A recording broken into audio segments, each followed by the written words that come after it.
महाराष्ट्र में कई हुकूमतें आई और गई। हमारे इस स्टेट ने दर्जनों वुज़रा देखे हैं जो हमेशा सही बात करते रहे, लेकिन आज की इस हुकूमत, जिसको बीजेपी की हुकूमत कहा जाएगा, बीजेपी की मखलूत हुकूमत, जिसमें एनसीपी, अजीत पवार गुट, शिवसेना, एकनाथ शिंदे गुट, ये शामिल है। इसमें भी कई वुज़रा हैं, लेकिन एक वजीर ऐसे भी हैं जिनकी जबान को लगाम ही नहीं है। पता नहीं बीजेपी में ने इनमें कौन सी खास बात देखी कि इनको कैबिनेट मिनिस्टर बना दिया गया, जो सिर्फ मछली पकड़ने के काबिल। उनका नाम नीतीश राणे है। वो जब भी जबान खोलते हैं नफरत उगलते हैं। अभी अभी ईद उल अजहा का मौका आया, कुर्बानी की बात आई, तो इन्होंने बेतुके इल्जाम देने शुरू कर दिए। बड़े जानवर पर तो पाबंदी थी ही, बकरों पर, जुबा पर, जबी पर भी सवाल खड़े करने शुरू किए। शायद इनको पता नहीं है कि हिंदुस्तान में दर्जनों बुचड़खाने मौजूद है, जहां पर छोटे बड़े जानवरों को ज़बह किया जाता है और उनका गोश्त दूसरे ममालिक को सप्लाई किया जाता है।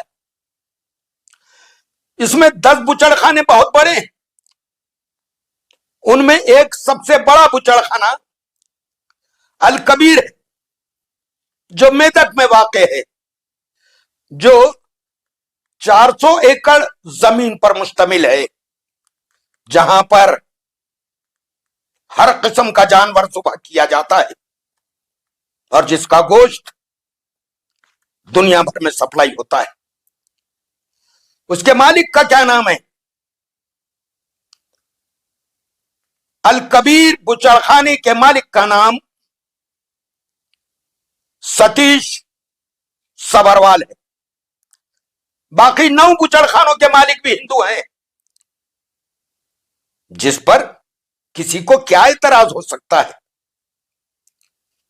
लेकिन राणे जान जाएं कि इस अल कबीर बुचड़खाने का दफ्तर, हेड ऑफिस मुंबई के नरीमान पॉइंट पर मौजूद है, जहां बड़े जानवरों का व्यापार धड़ल्ले से होता है। वहीं से पूरी दुनिया में गोश्त भेजने का जो सिस्टम है वो चलाया जाता है। क्या उनको मुंबई का ये नरीमान पॉइंट का पता नहीं है? जनाब, सांगली में एक बुचड़खाना है, जहां हर किस्म के जानवर ज़ुबह होते हैं, काटे जाते हैं। उसका मालिक भी हिंदू है। उसका ऑफिस भी बॉम्बे में है। नीतीश राणे, जिस शहर में बैठकर तुम ये बकवास करते हो ना, उसी शहर में गोश्त का ये व्यापार चलता है, जहां पर पूरे दुनिया में गोश्त भेजने का काम चलता है। गोश्त तो जाता ना होगा, लेकिन व्यापार का बड़ा मरकज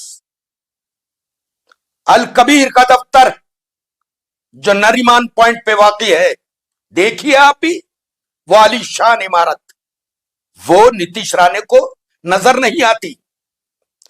ये आंखें बंद किए बैठे हैं। इनको पता नहीं कि इन्हीं के स्टेट में, मुंबई में बड़े गोश्त के हेड ऑफिस मौजूद हैं।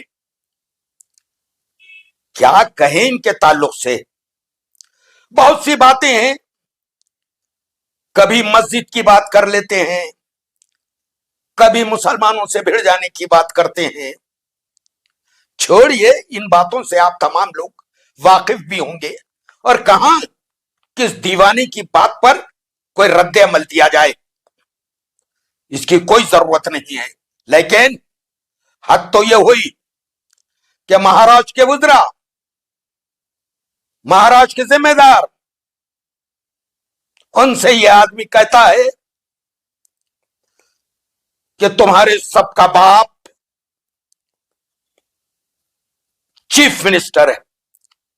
जिस पर चीफ मिनिस्टर ने तो फटकार लगाई, इनके बाप को भी मजबूर होना पड़ा कि अपने नादान बेटे की जबान को लगाम दें। राणे साहब